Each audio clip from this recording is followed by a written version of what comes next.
Pozývame vás na majstrovstvá Slovenska vo westernovom jazdení. Westernová drezúra.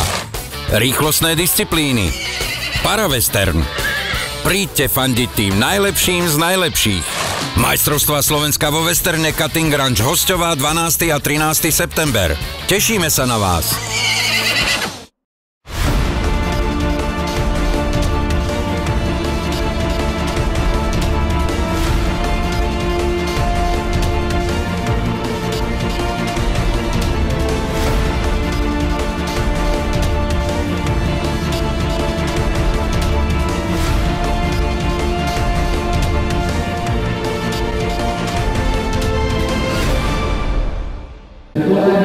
Nachádzame sa v Nemšovej na ranči 13, dnes je tu opäť rodeo, môžem povedať, že posledné rodeo v týchto dňoch 5. a 6. september a ja už tu mám, asi ste si aj možno na to zvykli a viete, koho už po mojej lavici mám, je to Peter Dobež, majiteľ a prezident Savr, takže Peťo, ahoj.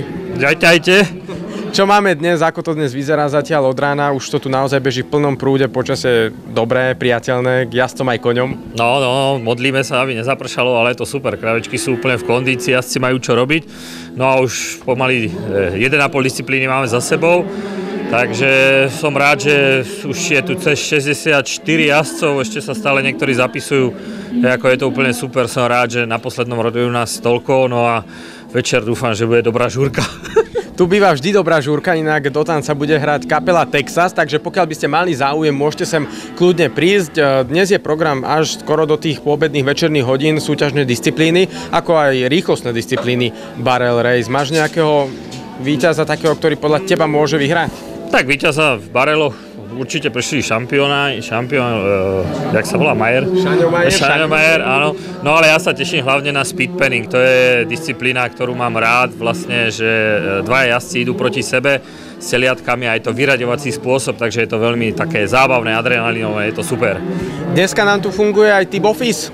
Áno, môžete si staviť na víťaza, takže začneme rýchlostnou disciplínou Barrel Race, kde si môžete dipnúť, no a potom sú tam ďalšie disciplíny, no a calf branding, tak to je taká disciplína, kde sa povalujú tliatka trošku, ako musia sa označkovať a to, tak to bude tiež dobré.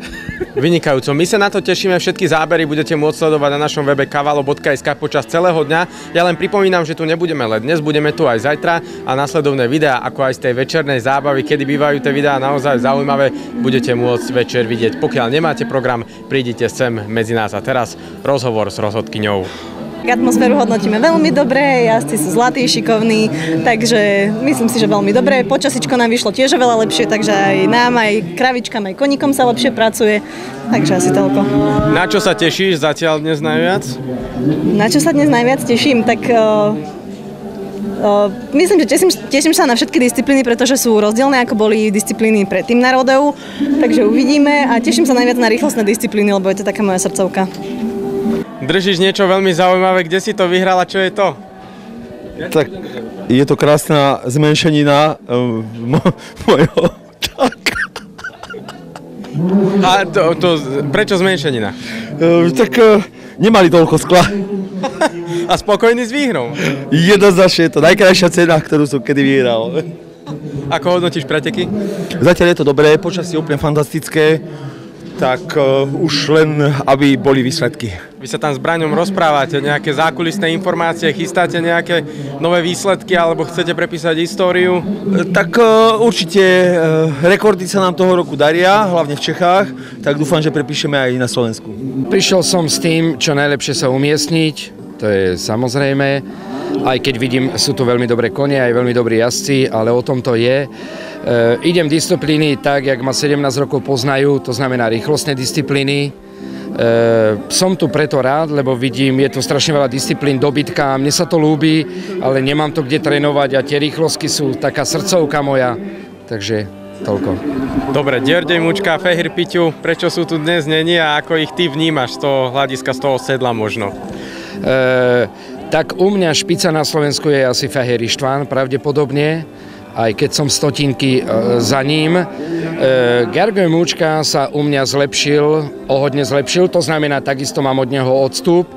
S tým, že sú to dneska není, to je bohužiaľ tým, že existuje takisto dole na západnom Slovensku putovný pohár, kde dneska takisto je jedno rodeo, čo troška som taký skormutený, lebo takisto aj dneska ma tu môže niekto poraziť, koník nemusí mať deň, ale vnímam ich, že sú pre mňa hlavne Feher Ištván s koníkom Hercegno je pre mňa výzva, aj keď je to také zaujímavé, je to môj učeň, ja som ho trénoval a je to o to krajšie, že zrazu toho, čo som trénoval a učil, zrazu jeho sa musím báť, ale to je šport.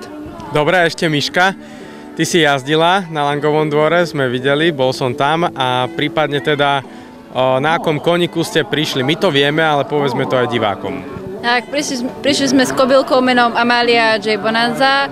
Je to krásna, silná, rýchla kobila a dnes, tak ako aj na Langovom dvore sa dalo očakávať, ako vždy očakávam od nej veľmi dobrý a rýchly hlavne výkon a že si to užije rovnako ako my dneska tu.